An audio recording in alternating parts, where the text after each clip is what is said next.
Hey guys, welcome back to Fat Guy in a Car, Rick's vlog. So right now I'm headed to work. I'm a sharp turn here.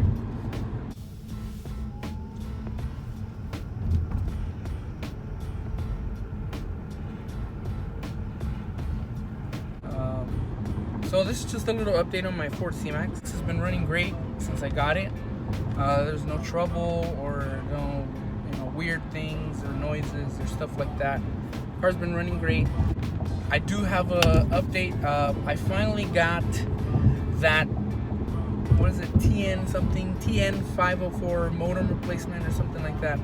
I finally got the modem replaced for the car. Apparently when they sold the car, they equipped the car with a 2G modem, which AT&T, they were partnering with AT&T. They were canceling the service for 2G within the next 2 years. So Ford issued a recall as far as the modem to be replaced. Not necessarily a recall, but they wanted to replace the modem so that way you can keep your services with My Ford Touch, which is great. So I finally took the car in. I took it in, I think, on Saturday with these helpful guys from Advantage Ford in Duarte. I believe that's the city. So I went to Advantage Ford. I know I bought it in some other dealership, but the dealership where I bought it from was really far from my house. And since this was a service bulletin, I can take it anywhere. But these guys at Advantage Ford did an excellent job. They treated me with respect, and I told them exactly what did I need from them as far as fixing the car. So yeah, I went on Saturday, met with this guy named Greg. Greg did a great job. I told him what was needed. I needed the modem replacement. He's kind of like, they didn't do it when you bought the car? I was like, no, they didn't do it. Because obviously dealerships, they don't really, especially when you buy a used car or a certified pre-owned car, they don't care. They're just trying to make money.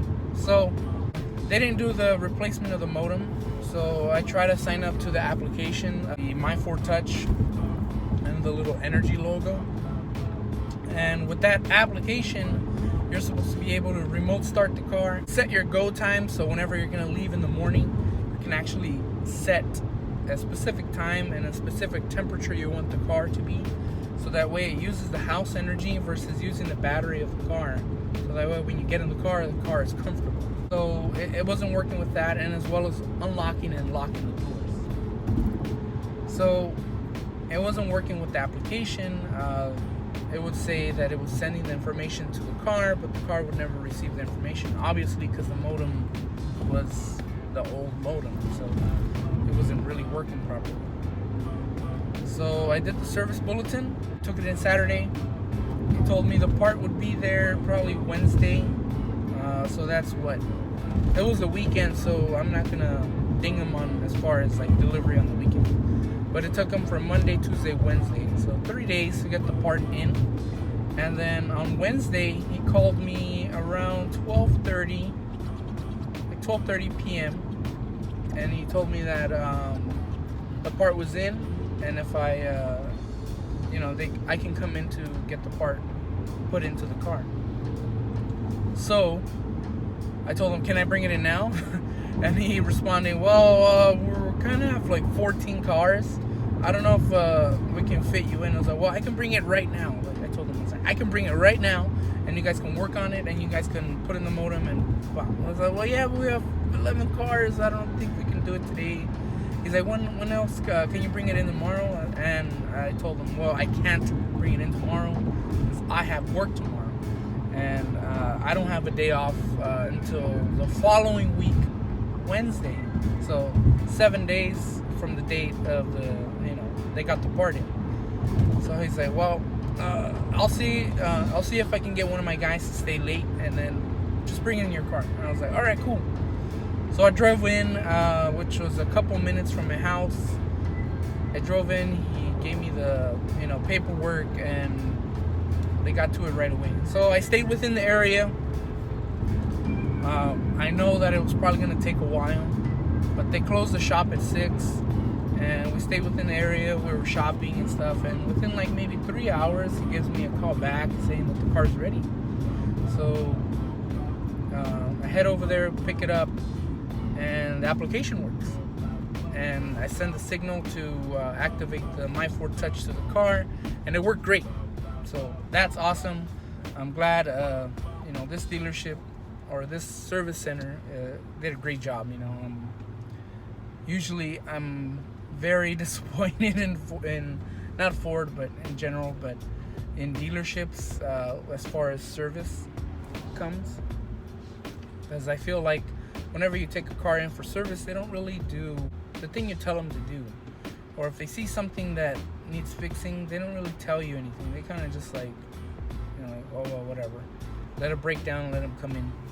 I feel like they're not honest, and so this was a big surprise to me. As far as called me in, they got the part for me. I had to bring the car in to order the part. That's a kind of a bad deal there. Like, you should just tell them the VIN number, they should order the part, and then you should just get it in. But I went in, I got the part ordered, I got it, and yeah, now the car is what it was supposed to be from the beginning, as far as all the features working. I'm gonna see if I can put a little clip of the car and the app here. So right here, guys, this is where you open up the application, hit the Energy app, Ford logo comes up, hit your touch mobile ID thing, and this is where the vehicle information comes up, like your total range, how much you have in hybrid mode, how much you have in battery mode, all slew of sorts of things here. And what's cool is that it gives you all the information here. Not only that, but you can lock and unlock the car and start the car from this option. So here's the menu, just to give you an example of the menu. And here's the my trip or my go time you can set up. So here's more information as far as like your achievements. And here's the battery percentage, so in case you want to set your battery to like 85% charge, it can notify you by email, and that way you can save or extend the battery life of your car. You can also personalize your keys as far as per driver. So if you have your wife or your kids that want to drive the car, you can set specific things. And it gives you also your measurement of how efficient you're driving, as well as gives you like little prizes for driving good. So yeah, the car is working great. Right now I'm kind of driving like a madman. So far I've been getting 47.6 miles to the gallon on this tank of gas, which is really good, considering that I have to drive, I believe 30 miles each way. No, not 30 miles, probably like 25. So,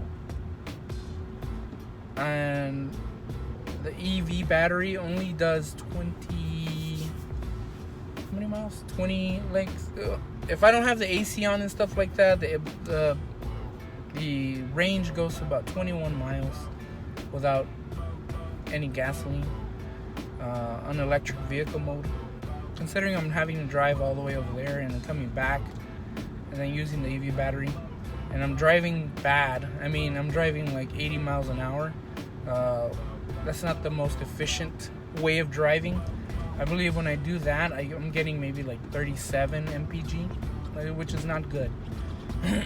But the battery compensating, because when I get on the street, I turn on EV mode, and that is really helping out as far as the gas mileage. So I think the last time I fueled up was Monday, and we're in Sunday. So just to give you a perspective, Monday to Sunday, and I'm still a little bit more than halfway as far as my gas gauge goes.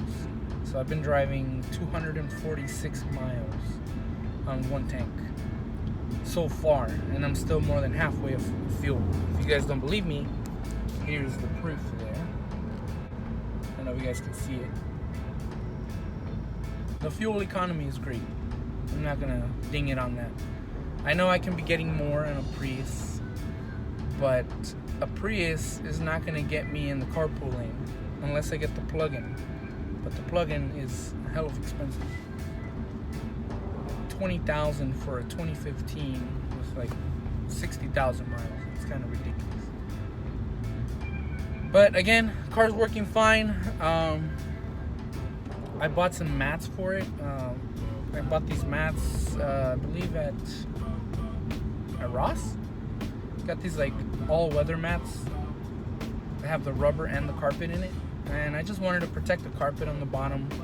You know, make the car last a little bit longer. I bought these like, I didn't buy these. I had these neck pillows from the other car, and I put them on here. Although my wife finds it comfortable, I feel like they're kind of too low for me. So they kind of like bug my neck and my back. So I just take them off. Find it that just having the headrests and comfortable enough. So again, this is just a little update on the car. The car's doing great. Everything works. I'm getting good gas mileage, and it's taking me back and forth to work every day, almost every day, if you think about it, because I'm doing a ton of overtime, and working people shifts and stuff, you know, trying to get all this extra money coming in. That's why I don't really have any time for videos. I feel bad that, you know, I'm kind of like putting the YouTube thing aside, because that's what I really want to do, is make videos for people and make people feel better and share my knowledge with people. So yeah, guys, if you have any comments, leave them down below, and I love reading the comments, so I can, you know, shoot back at you. I don't want to die here. So yeah, leave them down below, and I will get back to you as soon as possible. Or, you know, I just love reading them, even if it's trash talking. I don't care. Make me laugh. Even if you call me a fat guy or whatever, doesn't matter. So yeah, guys, I will catch you guys on the next video. Peace.